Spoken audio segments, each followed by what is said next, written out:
बातमीकडे सरकार कुणाचंही असो महाराष्ट्रात गेल्या 2 वर्षांपासून मेगा भरतीच्या घोषणा केल्या जातात। प्रत्यक्षात 7,24,000 कर्मचाऱ्यांची पदं मंजूर असताना राज्याचा गाडा केवळ 5.5 लाख कर्मचाऱ्यांच्याच भरवशावर आखला जातोय।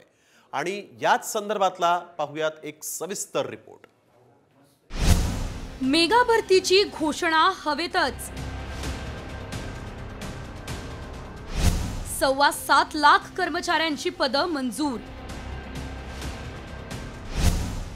2.5 लाख कर्मचाऱ्यांची कमतरता। शासनाचा कारभार हाकताना मनुष्यबळाची कमतरता हा ज्वलंत प्रश्न आहे। राज्य कर्मचारी संघटना सातत्याने भरती करण्यासाठी सरकारवर दबाव टाकताय। मात्र सत्ताधाऱ्यांची मेगा भरतीची घोषणा हवेतच असल्याचं चित्र आहे। मात्र यामुळे प्रशासनाच्या दैनंदिन कामकाजावरही परिणाम होतोय। प्रत्यक्षात 7,24,000 कर्मचाऱ्यांची पदं मंजूर आहेत। मात्र राज्याचा गाडा केवळ 4,75,000 कर्मचाऱ्यांच्या भरवशावर हाकला जातोय। अ, क आणि ड संवर्गातील तब्बल 8,679 कर्मचारी कमी झालेत, तर ब संवर्गातील 1,860 कर्मचारी वाढले। परंतु गेल्या वर्षभरात 6,819 कर्मचारी घटले। विशेष म्हणजे यामध्ये विविध महामंडळ याशिवाय स्थानिक स्वराज्य संस्थांमधील कर्मचारी यांचा समावेश आहे। दुसरीकडे निवृत्त कर्मचाऱ्यांची संख्याही जास्त आहे।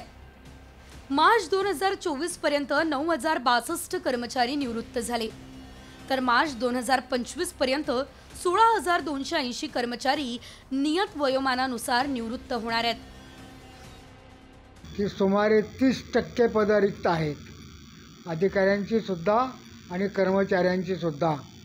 त्यामुळं कामाचा ताण वाढलेला आहे आणि ही पदं भरा तुम्ही। बेरोजगारी किती मोठ्या प्रमाणामध्ये आहे राज्यामध्ये, त्यांना तुम्ही घ्या नोकरीमध्ये आणि त्यांचं कुटुंबाचं कल्याण होईल, त्यांनाही एक चांगली सुविधा मिळेल।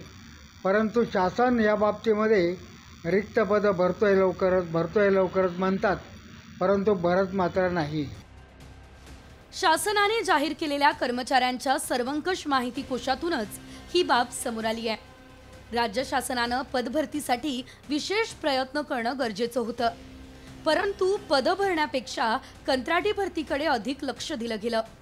बेरोजगारांच्या भावनांसोबत खेळ होत असल्याचा सूर उमटतोय। आचारसंहितेचे वेध लागलेले असताना तातडीने पदभरती होण्याची आशा आता मावळली आहे।